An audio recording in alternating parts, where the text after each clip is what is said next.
এটা গুৰুত্বপূৰ্ণ নিৰ্দেশনা সেই নিৰ্দেশনাটোত স্পষ্টকৈ লিখা আছে যে শিৱসাগৰ পৌৰসভাৰ এলেকাধীন প্ৰতিখন দোকান পোহাৰত অসমীয়া বেনাৰ পোষ্টাৰ লগোৱাটো বাধ্যতামূলক আৰু তাৰ পিছতে ৰাজ্যজুৰি প্ৰতিক্ৰিয়া সৃষ্টি হৈছে। এই মুহূৰ্তত মই গহপুৰত উপস্থিত আছোঁ। গহপুৰৰ অনুসূচিত জাতি ছাত্ৰ সন্থাই তেওঁলোকৰ প্ৰতিক্ৰিয়া ব্যক্ত কৰিব বিচাৰিছে। মই পোনপ্ৰথমে পৰিৱেশটো দেখাইছোঁ। এয়া হৈছে গহপুৰৰ পৰিৱেশ আৰু শিৱসাগৰ পৌৰসভাৰ যিখন গুৰুত্বপূৰ্ণ জাননীৰ পিছতে সমগ্ৰ ৰাজ্যজুৰি প্ৰতিক্ৰিয়া ব্যক্ত হৈছে। মই এছ চি ছাত্ৰ সন্থাৰ বিষয়সকল আছে। মই আপোনাৰ ওচৰত প্ৰথমতে আহিছোঁ। শিৱসাগৰ পৌৰসভাৰ এক গুৰুত্বপূৰ্ণ নিৰ্দেশনা যে অসমীয়া ভাষাত প্ৰতিখন দোকান পোহাৰৰ বেনাৰ পোষ্টাৰ লগাব লাগিব আৰু তাৰপিছত আপোনাক প্ৰতিক্ৰিয়া ব্যক্ত কৰিব বিচাৰিছে। কওকচোন।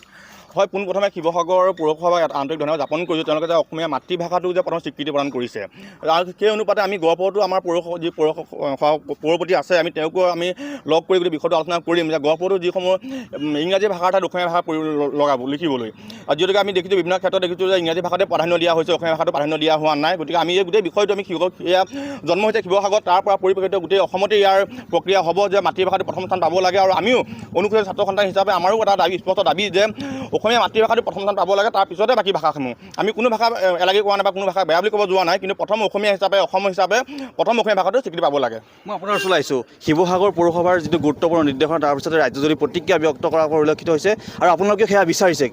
হয়, আজি শ্বহীদ গহপুৰ ছয়দুৱাৰ কলেজত এক গোট গঠন কৰা হৈছে অনুসূচিত জাতি ছাত্ৰ সন্থাই। তেওঁলোকক আমি শুভেচ্ছা জ্ঞাপন কৰিছোঁ।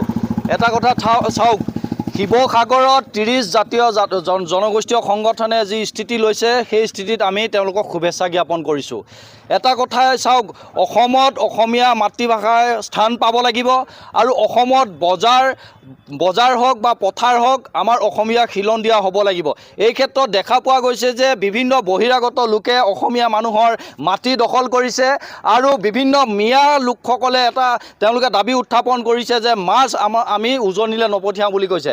এই ক্ষেত্ৰত চাওক, অনুসূচিত জাতি ছাত্ৰ সন্থাৰ তৰফৰ পৰা এটা স্পষ্ট কৰি দিব বিচাৰিছোঁ যে অসমত অসমীয়াগিৰি চলিব, অসমীয়াত অবৈধ বাংলাদেশী ইয়াত দাদাগিৰি নচলিব। এই কথা স্পষ্ট কৰি দিব বিচাৰিছোঁ।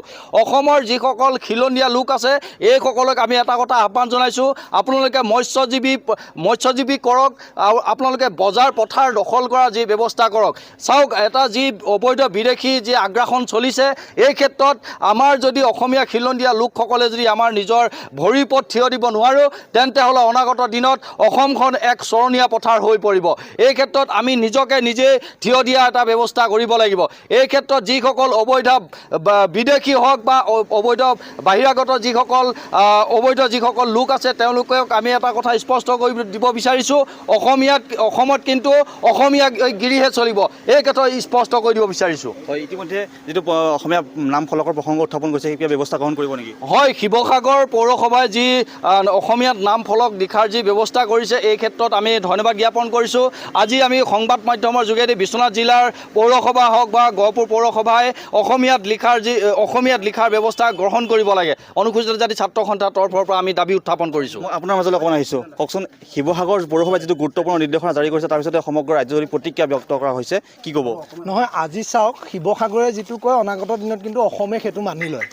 আজি যিটো সময়ত এটা সময় আছিলে কি ব্ৰিটিছৰ আমোলত আমাৰ গোটেই অসমখনত আমাৰ বাংলা ভাষা প্ৰতিষ্ঠা কৰিছিলে, অসমীয়া ভাষা এলাগী হৈছিলে। সেই সময়তো কিন্তু প্ৰথম আন্দোলনৰ যিটো পোহৰ সেই পোহৰটো কিন্তু 1846 চনত অৰুণোদয় আলোচনীৰ জৰিয়তে শিৱসাগৰৰ পৰাই উত্থাপন হৈছিল আৰু পৰৱৰ্তী সময়ত সমগ্ৰ অসমে সেই ব্যৱস্থাটো মানি ল'লে। এতিয়াও শিৱসাগৰৰ 30টা জাতীয় জনগোষ্ঠীয় সংগঠনে যি দাবী উত্থাপন কৰিছে যে অসমৰ প্ৰত্যেকখন জেগাতে বহিৰাগত যিসকল কোম্পানী আছে, বহিৰাগত যিসমূহ বেপাৰী আছে, দোকানী আছে, তেওঁলোকে কিন্তু ফলকত অসমীয়া ভাষাটোৱে প্ৰাধান্য পাবই লাগিব।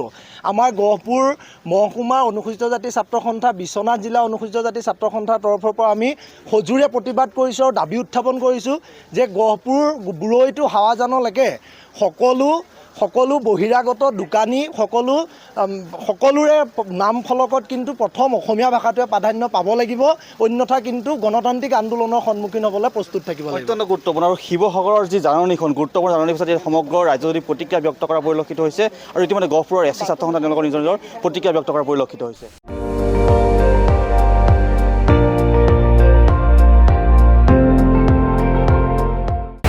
আপুনি চাই আছে ND24, সৰ্বশ্ৰেষ্ঠ নহয় সৰ্বোত্তমৰ দৌৰত।